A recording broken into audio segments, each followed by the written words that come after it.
Elle a abandonné l'université pour financer le diplôme de l'homme qu'elle aimait. 4 ans plus tard, il l'a quittée pour une autre, la laissant brisée au bord du fleuve Congo. Découvrez comment Nadège a transformé un cœur en miettes en un empire gastronomique, prouvant que la plus belle revanche est une réussite qu'on ne doit à personne. Hello la famille, bienvenue sur votre chaîne préférée, la chaîne qui réveille, inspire et motive. Si tu aimes ce contenu, abonne-toi, like la vidéo et dis-moi en commentaire d'où tu me regardes. Merci.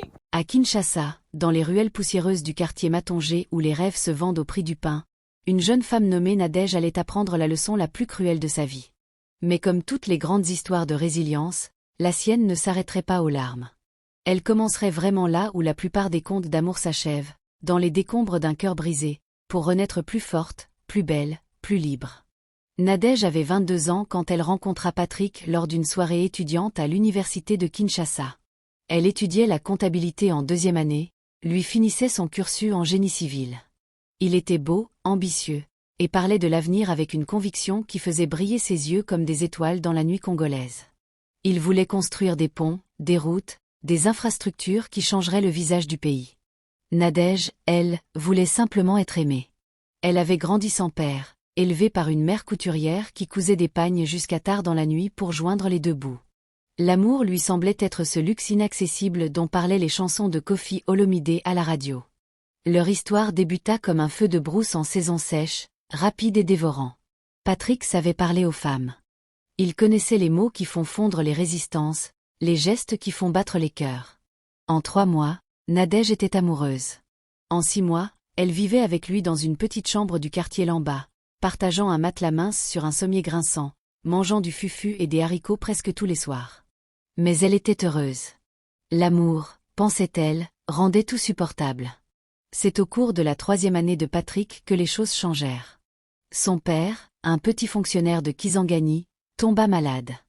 Les économies familiales partirent dans les médicaments et les soins. Patrick se retrouva sans frais de scolarité, sans argent pour les polycopiers, sans rien. Il parlait d'abandonner, de chercher du travail comme taximoto, de renoncer à ses rêves. Nadège ne pouvait pas le laisser faire. Elle voyait en lui un avenir meilleur, une vie différente de celle de sa mère courbée sur sa machine à coudre. Elle prit une décision qui allait sceller son destin. Elle abandonna ses propres études. Sans un mot à sa mère, sans en parler vraiment à Patrick qui protesta faiblement avant d'accepter avec un soulagement qu'elle préféra ne pas voir, Nadège quitta l'université. Elle trouva un emploi dans un restaurant du centre-ville, le chez Maman Bijou, où elle servait les clients de 7 heures du matin à 10 heures du soir. Le salaire était maigre, les pourboires rares, mais elle économisait chaque franc. Elle payait les frais de scolarité de Patrick, achetait ses livres, ses fournitures. Elle rentrait le soir avec les pieds gonflés et le dos brisé. Mais son sourire restait intact quand elle voyait Patrick penché sur ses cours à la lueur d'une lampe à pétrole. Les mois devinrent des années. Nadège ajouta un 2e emploi, lavant du linge pour les familles riches du quartier Gombe 3 fois par semaine. Ses mains, autrefois douces, devinrent calleuses et rugueuses. Ses rêves de diplôme s'évaporèrent comme la brume sur le fleuve Congo au lever du soleil. Mais elle se disait que c'était temporaire, que quand Patrick aurait son diplôme, quand il travaillerait, il se marierait et elle pourrait reprendre ses études. Il le lui promettait souvent, dans ces moments d'intimité où les promesses coulent comme du miel. Patrick obtint son diplôme avec de grandes distinctions. Nadège pleura de joie ce jour-là, sentant que tous ses sacrifices avaient enfin un sens. Elle avait organisé une petite fête avec leurs amis, dépensant une partie de ses économies pour acheter de la bière et du poulet braisé. Patrick rayonnait, recevant les félicitations avec la grâce d'un prince. Il souleva Nadège dans ses bras ce soir-là et lui murmura qu'elle était sa reine, que sans elle rien n'aurait été possible. Elle s'endormit heureuse, imaginant déjà la robe de mariée qu'elle porterait. Les premières semaines après le diplôme furent difficiles. Patrick cherchait du travail, envoyait des CV, passait des entretiens. Nadège continuait à travailler, payant le loyer, la nourriture, tout. Elle ne se plaignait jamais. C'était son investissement dans leur avenir commun, se disait-elle. Puis, après 2 mois de recherche, Patrick décrocha le poste. Une grande entreprise de construction chinoise qui construisait des routes à travers le pays lui offrit un contrat avec un salaire qui fit pâlir Nadège quand il le lui annonça. C'était plus que ce qu'elle gagnait en 6 mois de travail acharné. Elle s'attendait à ce que tout change immédiatement. Que Patrick lui dise d'arrêter de travailler, qu'il paie leurs dettes, qu'il parle enfin de mariage. Mais Patrick avait d'autres priorités. Il devait s'acheter des costumes convenables pour le travail, disait-il. Il devait avoir un téléphone plus moderne pour l'image de l'entreprise. Il devait déménager dans un quartier plus approprié à son nouveau statut. Nadège acquiesçait à tout, patient comme elle l'avait toujours été, certaine que son tour viendrait. Patrick déménagea effectivement. Dans un bel appartement du quartier Ngalima, avec vue sur le fleuve. Mais il ne demanda pas à Nadège de venir avec lui. Il expliqua qu'il avait besoin d'espace, que c'était proche de son bureau, que de toute façon il se verrait tout le temps. Nadège resta dans leur ancienne chambre de l'en bas, payant le loyer avec son salaire de serveuse. Elle se disait que c'était normal, qu'il avait besoin de s'installer dans sa nouvelle vie. Mais quelque chose dans son ventre se serrait comme un poing. Les visites de Patrick se firent plus rares. Une fois par semaine, puis une fois toutes les 2 semaines. Il était occupé, disait-il. Le travail était exigeant. Il y avait des réunions tard le soir, des déplacements sur les chantiers. Nadège comprenait, ou du moins essayait de comprendre. Elle continuait à travailler, à économiser, attendant le jour où il viendrait la chercher, une bague à la main, prêt à tenir ses promesses. Ce jour ne vint jamais. C'est Joséphine, sa meilleure amie depuis l'enfance, qui lui ouvrit les yeux. Joséphine travaillait comme coiffeuse dans un salon du quartier Gombe et entendait tous les ragots de la ville. Un après-midi, elle débarqua chez Nadège avec un visage grave et des mots qu'elle ne voulait pas prononcer. Patrick avait été vu plusieurs fois dans des restaurants chics avec une femme. Une certaine Chantal, fille d'un homme d'affaires, peau claire et cheveux lisses, diplômée d'une université européenne. Ils se tenaient la main. Ils s'embrassaient. Tout Kinshasa en parlait, sauf apparemment Nadège qui vivait dans sa bulle de travail et d'espoir. Nadège refusa d'y croire. C'était impossible. Pas Patrick. Pas après tout ce qu'elle avait fait pour lui. Pas après 4 ans de sacrifices, de nuits blanches, de mains abîmées et de rêves abandonnés. Elle décida de lui rendre visite sans prévenir, d'aller à son appartement pour mettre fin à ses rumeurs stupides. Elle prit un taxi un samedi après-midi, le cœur battant mais confiante. Elle avait les clés de l'appartement qu'il lui avait donné au début, même s'il ne l'invitait plus jamais. Ce qu'elle découvrit ce jour-là brisa quelque chose en elle qui ne se réparait jamais complètement. Patrick n'était pas seul. Chantal était là, en peignoir, sortant de la douche, riant à une blague qu'il venait de faire. L'appartement était décoré avec goût, rempli de meubles neufs que Nadège n'avait jamais vus. Sur la table du salon, une bouteille de champagne dans un seau à glace. Sur le canapé, des coussins brodés. Au mur, des tableaux. C'était une vie complète, une vie dans laquelle elle n'avait aucune place. Le silence qui suivit sa découverte fut assourdissant. Chantal la regarda avec un mélange de surprise et de pitié. Patrick, lui, eut le culot de paraître ennuyé, comme si Nadège était une ex-petite amie envahissante qui ne comprenait pas que c'était fini. Il ne cria pas, ne s'énerva pas. Il fut pire que cela. Il fut froid. Il lui dit qu'elle devait comprendre que les choses avaient changé, qu'il avait évolué, qu'il n'était plus au même niveau. Il avait besoin d'une femme qui correspondait à sa nouvelle position sociale, une femme éduquée, raffinée, qui pourrait l'accompagner dans les dîners d'affaires et les soirées mondaines. Nadège trouva sa voix, tremblante mais audible. Elle lui rappela tout ce qu'elle avait fait. Les années de travail, l'université abandonnée, les nuits où elle sautait des repas pour qu'il puisse manger. Les frais de scolarité payés avec ses pourboires. Les livres achetés avec l'argent du linge lavé. Tout. Patrick écouta avec l'expression de quelqu'un qui entend une histoire qui ne le concerne pas vraiment. Quand elle eut fini, il haussa les épaules et dit qu'il n'avait jamais demandé tout ça, qu'elle l'avait fait de son plein gré, que c'était son choix. Il sortit son portefeuille et lui tendit quelques billets, comme un pourboire, comme un remboursement dérisoire. « Pour te remercier de ton aide, dit-il. » Nadège ne prit pas l'argent. Elle laissa tomber les clés de l'appartement sur le sol de marbre importé et sortit. Elle descendit les escaliers en courant, aveuglée par les larmes, sourde aux appels de Chantal qui criait quelque chose derrière elle. Peut-être des excuses, peut-être rien d'important. Elle marcha dans les rues de Kinshasa sans voir où elle allait, bousculant les passants, ignorant les vendeurs ambulants, perdue dans un brouillard de douleur si intense qu'elle avait l'impression que son corps allait se désintégrer. Elle se retrouva au bord du fleuve Congo, là où les eaux sombres coulaient indifférentes vers l'océan. Elle regarda les vagues, pensa à quel point ce serait facile de se laisser emporter, de mettre fin à cette souffrance qui la dévorait vivante. À quoi bon continuer? Elle avait 26 ans et qu'avait-elle accompli? Rien. Pas de diplôme, pas de mari, pas d'avenir. Juste des mains abîmées et un cœur en miettes. Elle avança vers l'eau, les pieds glissant sur les rochers humides. C'est Joséphine qui la sauva. Elle l'avait suivie, inquiète, sachant dans son cœur que son amie irait vérifier les rumeurs. Elle arriva juste à temps, agrippant Nadège par le bras, la tirant en arrière avec une force née de la peur et de l'amour. Elles tombèrent toutes les deux sur le sol, pleurant, s'agrippant l'une à l'autre. Joséphine ne dit rien, n'essaya pas de consoler avec des mots vides. Elle resta simplement là, tenant son amie pendant que celle-ci se vidait de toutes ses larmes. Les semaines qui suivirent furent les plus sombres de la vie de Nadège. Elle arrêta d'aller travailler. Elle restait dans sa chambre, fixant le plafond, incapable de manger, de dormir, de penser à autre chose qu'à sa stupidité. Comment avait-elle pu être si naïve? Comment avait-elle pu donner tant à quelqu'un qui la considérait comme si peu? Sa mère vint la voir, bouleversée de découvrir que sa fille avait abandonné l'université pour un homme. Elle ne gronda pas, ne jugea pas. Elle s'assit simplement au bord du lit et tint la main de sa fille comme quand elle était petite. C'est Joséphine qui refusa de laisser Nadège se noyer dans son désespoir. Chaque jour, elle venait, apportant de la nourriture, racontant des histoires, forçant son amie à se lever, à se laver, à vivre. Elle lui dit quelque chose que Nadège n'oublierait jamais. La meilleure revanche, c'est de réussir sans lui. Montre-lui ce qu'il a perdu. Deviens celle qu'il regrettera toute sa vie d'avoir quittée. Ces mots plantèrent une graine dans le cœur brisé de Nadège. Une graine de colère, de détermination, de fierté blessée qui voulait prouver quelque chose.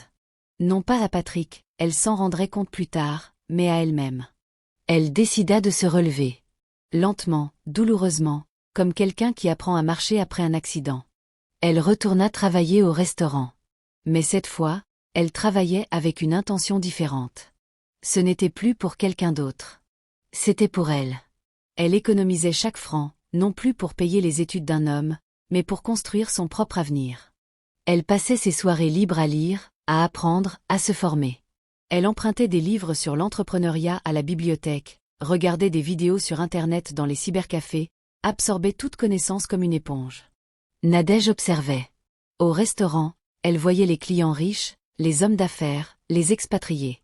Elle écoutait leurs conversations, apprenait ce qu'ils aimaient, ce qu'ils cherchaient, ce qui manquait à Kinshasa. Elle remarqua quelque chose. Il n'y avait pas assez de bons traiteurs événementiels dans la ville. Les mariages, les baptêmes, les anniversaires, les réceptions d'entreprise, tous cherchaient des services de qualité et ne trouvaient que des options limitées. C'était là, dans cette observation, que naquit son idée. Elle savait cuisiner. Sa mère le lui avait appris, et ses années au restaurant avaient perfectionné ses compétences. Elle était organisée, travailleuse, et maintenant, elle avait une motivation qui brûlait en elle comme un feu sacré. Elle allait créer une entreprise de traiteurs et d'événementiel. Délice de Nadège, elle l'appellerait. Mais créer une entreprise demandait de l'argent, plus que ce qu'elle avait économisé. Elle avait besoin d'aide. C'est là que Joséphine et 3 autres amies entrèrent en jeu. Elles formèrent un tontine, une association de solidarité où chacune contribuait ce qu'elle pouvait chaque mois, et à tour de rôle, l'une d'elles recevait la totalité pour financer son projet. Nadège fut la première bénéficiaire. Avec cet argent, avec ses économies, et avec un petit prêt d'une microfinance, elle avait de quoi commencer modestement. Elle commença à domicile, dans sa petite chambre de l'en bas. Elle préparait des plats pour de petits événements, des anniversaires d'enfants, des réunions familiales. Elle faisait tout elle-même, cuisinant pendant la nuit, livrant le matin, servant les invités l'après-midi. C'était épuisant, mais cette fois, la fatigue avait un goût différent. C'était sa fatigue, son travail, son rêve. La qualité de sa cuisine parlait d'elle-même. Les clients revenaient, la recommandaient. Bouche à oreille, son nom commença à circuler dans Kinshasa. Nadège investissait chaque franc gagné dans l'entreprise. Elle acheta de meilleurs équipements, embaucha une assistante, puis 2, puis 3. Elle déménagea de sa chambre à un petit local dans le quartier Matanger. Elle créa un menu diversifié, mélangeant plats congolais traditionnels et cuisine internationale. 2 ans après avoir commencé, Délice de Nadège était le traiteur le plus demandé pour les événements de classe moyenne à Kinshasa. Mais Nadège ne voulait pas s'arrêter là. Elle voulait plus. Elle voulait être la meilleure. Elle étudia ses concurrents, identifia leurs faiblesses, capitalisa sur leurs erreurs. Elle investit dans la formation de son équipe, dans le marketing, dans l'image de marque. Elle créa un site internet, chose rare à l'époque, et investit dans de belles photos de ses créations culinaires. La vraie percée vint quand elle décrocha le contrat pour le mariage de la fille d'un ministre. C'était un événement immense, 300 invités, un budget généreux, et une visibilité incroyable. Nadège y mit tout son cœur. Elle créa un menu exceptionnel, un décor somptueux, une organisation sans faille. Le mariage fut un triomphe. Les photos circulèrent dans tout Kinshasa, dans les journaux, sur les réseaux sociaux. Du jour au lendemain, Délice de Nadège devint le traiteur de l'élite. Les contrats affluèrent. Ambassades, grandes entreprises, personnalités politiques, tous voulaient les services de Nadège. Elle dut déménager à nouveau, cette fois dans un grand local du quartier Gombe avec des cuisines professionnelles, une salle d'exposition, des bureaux. Elle embaucha une équipe de 15 personnes, puis 25, puis 40. Elle diversifia ses activités, ouvrant un service de livraison de repas pour les entreprises, puis un restaurant gastronomique, puis une école de cuisine. 4 ans après avoir touché le fond au bord du fleuve Congo, Nadège était à la tête d'une entreprise qui valait plusieurs centaines de milliers de dollars. Elle avait des voitures, une belle maison, des employés qui dépendaient d'elle. Mais plus que l'argent, elle avait retrouvé quelque chose qu'elle pensait avoir perdu à jamais. Sa dignité. Sa confiance en elle. Sa joie de vivre. Elle ne pensait plus à Patrick. Du moins, c'est ce qu'elle se disait. En vérité, il restait là, dans un coin de son esprit, non pas comme un amour perdu, mais comme un rappel de ce qu'elle ne voulait plus jamais être. Faible. Dépendante. Naïve. Chaque succès qu'elle remportait était une claque silencieuse à l'homme qui l'avait jetée comme un mouchoir usagé. Et puis, comme dans tous les bons films, le karma fit son travail. Nadège apprit par les ragots de Kinshasa que Patrick avait des problèmes. Son mariage avec Chantal, célébré en grande pompe 2 ans plus tôt, battait de l'aile. Chantal, habituée au luxe et à la facilité, dépensait sans compter. Patrick, qui gagnait bien sa vie mais pas autant qu'un homme d'affaires, commençait à s'endetter. Il avait pris de mauvaises décisions financières, investi dans des projets douteux pour impressionner sa femme et ses beaux-parents. L'entreprise chinoise pour laquelle il travaillait avait réduit ses effectifs, et Patrick s'était retrouvé sans emploi. Nadège entendit ces nouvelles sans joie particulière, mais sans tristesse non plus. C'était comme entendre parler d'un étranger. Elle était trop occupée à construire son empire pour se préoccuper de la chute de quelqu'un d'autre. Puis vint le jour où Patrick se présenta à son bureau. C'était un mardi matin. Nadège était dans son bureau, révisant le menu pour un événement gouvernemental, quand sa secrétaire l'informa qu'un certain Patrick Mbui demandait à la voir. Elle eut un moment de confusion avant que la mémoire ne revienne, comme une vague froide.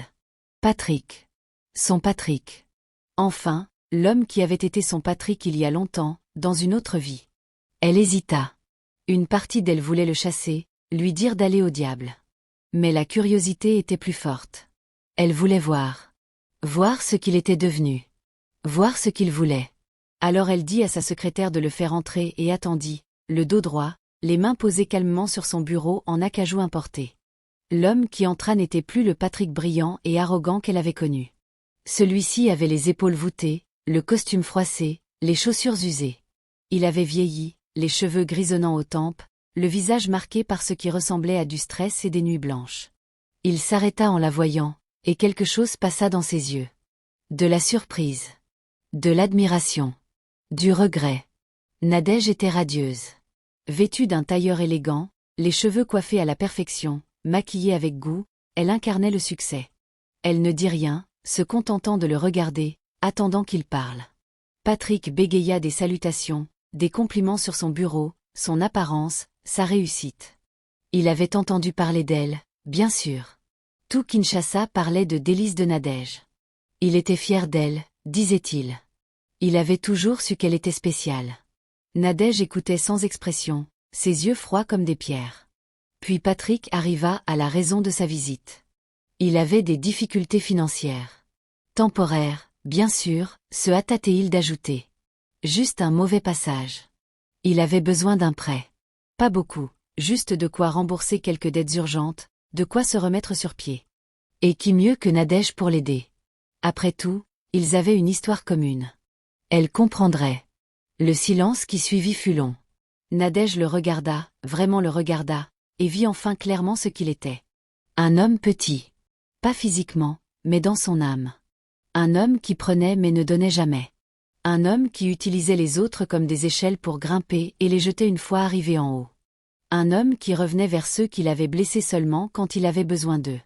Elle se leva, contourna son bureau, et s'approcha de lui. Patrick sembla reprendre espoir, peut-être interpréta-t-il son mouvement comme un signe de compassion. Elle s'arrêta à quelques pas de lui et parla d'une voix calme, posée, sans colère ni amertume. Je me souviens d'une fille qui a tout abandonné pour un homme qui promettait de l'aimer toujours, dit-elle. Je me souviens de ses mains abîmées par le travail, de ses nuits sans sommeil, de ses rêves sacrifiés. Je me souviens du jour où cet homme lui a dit qu'elle n'était pas assez bien pour lui, qu'elle n'était pas à son niveau. Je me souviens de cette fille au bord du fleuve, prête à abandonner parce qu'elle ne voyait plus de raison de vivre. Patrick baissa les yeux, incapable de soutenir son regard. Cette fille n'existe plus, continua Nadège. Elle est morte ce jour-là au bord du fleuve. Celle qui se tient devant toi aujourd'hui est différente. Elle a appris que l'amour de soi vaut plus que l'amour de n'importe qui d'autre. Elle a appris que le seul investissement qui vaille la peine est celui qu'on fait en soi-même. Elle a appris que certaines personnes ne méritent ni seconde chance ni pardon. Elle retourna derrière son bureau, sortit son chéquier, et écrivit un montant. Pas le prêt qu'il demandait. Non. C'était le total exact de tout ce qu'elle avait dépensé pour lui pendant ces 4 années. Frais de scolarité, livres, nourriture, loyer, tout. Elle avait tout calculé une fois, dans un moment de faiblesse, et n'avait jamais oublié le chiffre. Elle détacha le chèque et le lui tendit. « Voici ce que tu me dois, dit-elle. Considère ça comme la facture finale de notre histoire. Tu as 6 mois pour me rembourser. Avec intérêt. » Patrick prit le chèque, le visage pâle. Le montant était astronomique pour lui dans sa situation actuelle. Il ouvrit la bouche pour protester, pour supplier, pour expliquer. Mais Nadège leva la main. « Ne reviens jamais ici, Patrick. Tu n'as plus de place dans ma vie. Ni comme débiteur, ni comme souvenir. Pars maintenant. » Patrick partit, vaincu, les épaules encore plus voûtées qu'à son arrivée. Nadège le regarda s'éloigner depuis sa fenêtre qui donnait sur l'avenue du Commerce. Elle ne ressentait ni joie ni tristesse. Juste une forme de paix. La boucle était bouclée. Le chapitre était fermé. Elle ne revit jamais Patrick. Elle entendit dire qu'il avait quitté Kinshasa, parti chercher du travail dans une autre ville, peut-être Lubumbashi ou Goma. Chantal l'avait quitté, retournée chez ses parents, emmenant avec elle tout ce qui avait de la valeur. Patrick était ruiné, seul, amer. Certains disaient qu'il racontait à qui voulait l'entendre que sa plus grande erreur avait été de quitter Nadège. Mais ces mots arrivaient trop tard, portés par le vent à quelqu'un qui n'écoutait plus. Nadège continua à construire son empire. Délice de Nadège s'étendit au-delà de Kinshasa, ouvrant des succursales à Lubumbashi, à Brazzaville, à Pointe-Noire. Elle devint une figure inspirante pour les jeunes femmes congolaises, donnant des conférences dans les universités, parrainant des bourses d'études pour les filles pauvres. Elle créa une fondation pour aider les femmes entrepreneurs, leur offrant des microcrédits et des formations. Elle ne se maria jamais. Non par amertume ou peur, mais par choix. Elle avait des relations, des amours, mais gardait toujours son indépendance. Elle avait appris que son bonheur ne dépendait de personne d'autre qu'elle-même. Sa famille, c'était sa mère qu'elle avait installée dans une belle maison du quartier Ma Campagne. C'était Joséphine et ses autres amies, ses fidèles, celles qui l'avaient sauvée quand elle était au plus bas. C'étaient ses employés, qu'elle traitait avec respect et dignité. C'étaient les femmes qu'elle aidait à travers sa fondation. Un jour, 5 ans après la visite de Patrick, Nadège se retrouva à donner une conférence à l'université de Kinshasa, la même où elle avait étudié autrefois. Elle parlait devant des centaines d'étudiants, racontant son histoire, sans rien cacher. Elle parla de ses sacrifices, de sa chute, de sa renaissance. Elle leur dit que l'échec n'est pas une fin mais un tremplin, que la trahison peut être un cadeau déguisé, que la douleur peut être le combustible de la réussite. À la fin de sa conférence, une jeune fille leva la main. Elle avait les yeux brillants d'admiration et posa la question que tout le monde pensait. « Est-ce que vous lui avez pardonné ?» Nadège sourit. Un vrai sourire, qui atteignait ses yeux. « Je lui ai fait mieux que le pardon, » répondit-elle. « Je l'ai oublié. » Ce n'était pas tout à fait vrai. On n'oublie jamais vraiment ceux qui nous ont marqués, en bien ou en mal. Mais Patrick n'avait plus de pouvoir sur elle. Il n'était plus qu'une ombre dans son passé, une leçon apprise, une page tournée. Nadège avait compris que la vraie victoire n'était pas dans la vengeance ou dans le fait de prouver quelque chose à quelqu'un. La vraie victoire était dans la reconstruction de soi-même, plus forte, plus sage, plus libre. Les années passèrent. Délices de Nadège devint une institution dans toute l'Afrique centrale. Nadège elle-même devint une icône, pas seulement du succès entrepreneurial, mais de la résilience féminine. Son histoire était racontée dans les écoles, partagée sur les réseaux sociaux, citée en exemple. Elle reçut des prix, fut invitée dans des sommets internationaux, apparut dans des magazines économiques. Mais ce dont elle était le plus fière, c'étaient les lettres qu'elle recevait. Des centaines, puis des milliers de lettres de femmes qui lui racontaient comment son histoire les avait inspirées à quitter des relations toxiques, à poursuivre leurs rêves, à croire en elles-mêmes. Chaque lettre était une victoire. Chaque vie changée était une preuve que sa souffrance n'avait pas été vaine. Nadège avait transformé son poison en médicament. Sa douleur en force. Sa chute en envol. Elle avait prouvé que le sacrifice n'a de valeur que lorsqu'il est fait pour soi-même, que l'amour qui diminue n'est pas de l'amour, que la vraie réussite est celle qu'on construit de ses propres mains. Et parfois, tard dans la nuit, quand elle se tenait sur la terrasse de sa belle maison avec vue sur Kinshasa scintillant de 1000 lumières, elle repensait à cette jeune fille au bord du fleuve Congo, prête à abandonner. Elle lui murmurait merci. Merci d'avoir tenu bon. Merci d'avoir choisi de vivre. Parce que cette décision, prise dans le moment le plus sombre, avait mené à tout ceci. À la lumière. À la liberté. À la fierté de savoir que personne, absolument personne, ne pourrait jamais plus lui voler ses rêves. L'histoire de Nadège n'était pas un conte de fées. Il n'y avait pas de prince charmant venu la sauver. Pas de fin parfaite avec un mariage sous les confettis. Mais c'était quelque chose de mieux. C'était une histoire vraie. Une histoire de survie, de résilience, de renaissance. Une histoire qui prouvait que parfois, la plus grande histoire d'amour qu'on puisse vivre est celle qu'on a avec soi-même. Et que le plus beau succès est celui qu'on construit sur les ruines de nos échecs, pierre par pierre, larme par larme, jusqu'à ériger un monument à notre propre force.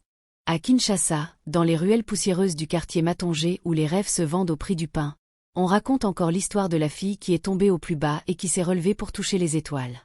On la raconte aux jeunes filles qui doutent, aux femmes qui souffrent, à tous ceux qui ont besoin de croire que demain peut être meilleur qu'aujourd'hui. On la raconte comme une promesse. Que la fin n'est jamais vraiment la fin. Que chaque tombée est une opportunité de se relever plus fort. Que nous sommes tous les auteurs de notre propre histoire, et que nous avons le pouvoir d'en réécrire les chapitres. Et quelque part dans cette ville immense et chaotique, une femme nommée Nadège continue d'écrire la sienne, un jour à la fois, libre et fière, prouvant au monde que le plus grand acte de rébellion est de réussir là où on vous attendait à échouer.